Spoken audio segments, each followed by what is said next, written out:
How did your views on the pandemic evolve during 2020, the first year of the pandemic? Yeah, well, so at the very outset, I think, going along with the crowds. I was absolutely paying attention to what was happening, and I was scared by what was happening. And even when things started to sort of, we started to get a bit more information, we had the Diamond Princess situation. So I started to be a bit less scared for me as an individual, but I was still scared for, the older people that I loved and the society as a whole, and the NHS might collapse. All of that story was still a concern to me. And really that carried on right up until the summertime. So it wasn't until summer 2020 when, the spring wave had ended, and we were still getting this peculiar trickle of cases and deaths every day being reported as if it was all the same as what had gone before. And I was sort of questioning that, but not able to really look into it because I had 4 children and it was summer holidays. And so it wasn't until they went back to school that I thought, right, I'm going to dig out some data on this because I want to understand it better. And the question I had was this trickle of cases just testing errors? Because, as a diagnostic testing expert, that's always a risk you've got with medical testing. You might overdiagnose or underdiagnose, and you've always got to try and get that balance right. And this looked like overdiagnoses. And, you can say that, but you need to prove it. You can't just sort of make that claim. And I thought, well, there will be ways to prove it, because what happened in spring 2020 was kind of characteristic. There were certain people who were more at risk. So you had men died more than women, and black people were more at risk of being in ICU than white people. And, there were sort of all these different signals that were risk factors for COVID deaths and COVID hospitalizations that you could pick out and say, well, does it still look like that now?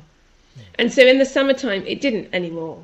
The summer it was equal numbers of men and women, and that the pattern had changed. And so even if there were some genuine COVID, knocking around, which isn't impossible, the bigger picture story at that time was that we were overdiagnosing it. And so having shown that, I thought, well, what do I do about this? Because, I think this is important, and I don't know how to, or who to tell, or how to do something. I don't want to just have it ignored. And I took advice from Carl Hennigan, who's a director of the Centre for Evidence-Based Medicine in Oxford, who I was actually at medical school with. And I hadn't been in touch with him for 20 years, but, I knew him.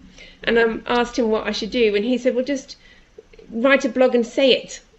Put it out there, and then people will know it's been said. And if it's in the public domain, then it can't be ignored in the same way. So I reluctantly took a photograph and set up a social media thing, which all of that stuff I hate. But I did it and put my name on it and put my face on it and said, I think we've got a problem here. And I was anticipating one of 2 responses rather naively. I thought either I'm going to be told, well, you're wrong, we've looked at this is actually what's going on and here's why. Or they'd say, oh, that's interesting, we hadn't seen that, we'll see what we can do about it. And I genuinely thought those were the 2 outcomes. And that's not what happened. I just got attacked. And then also introduced to all sorts of other experts who had had a similar experience when they'd raised a concern, which sort of opened my eyes a little bit to there might be more to this than just my little concern. And so I started reading about it all in much more depth and learning about things that I'd been oblivious about that happened in spring. So being brought up in a life, in a culture where it was allowed to give a point of view and to give some counter argument and to discuss and to work through the dialectic of scientific development. This is how science works. We discuss, we debate, all that seemed to be gone. Your ideas weren't scientifically refuted or scientifically confirmed. It was rather that you were attacked personally. There seems to have been this huge, what I can only call a massive cultural change, really.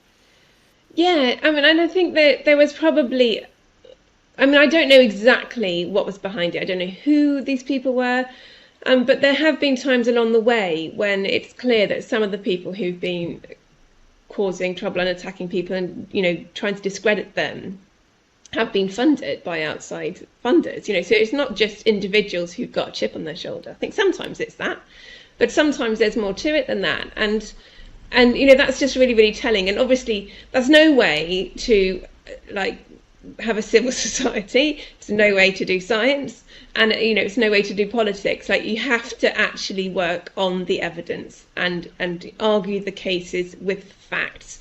And if you are immediately having to go for personal attacks, it's because you haven't got an argument. If you've got the truth on your side, then you just expose it. And there's something quite interesting that I've learned along this way around the difference between a truth and a lie. And so under a lie, I'd include, misinterpretations and mistakes and whatever else. And obviously I've made mistakes along the way. When I make a mistake, it goes everywhere. Everybody wants to share it. They want to use it to discredit me. They want to use it so they can show how clever they are, because they can show that I was wrong. But most of the things I've said have not been like that. They have been inconvenient truths. And when you say an inconvenient truth, that doesn't happen. You just get attacked. And I don't want to dwell on this, but I've had, quite serious physical threats from untraceable emails and things like that. There's a real concerted effort against what I would call open discussion. And anyway, let's get on to some really interesting material from your book.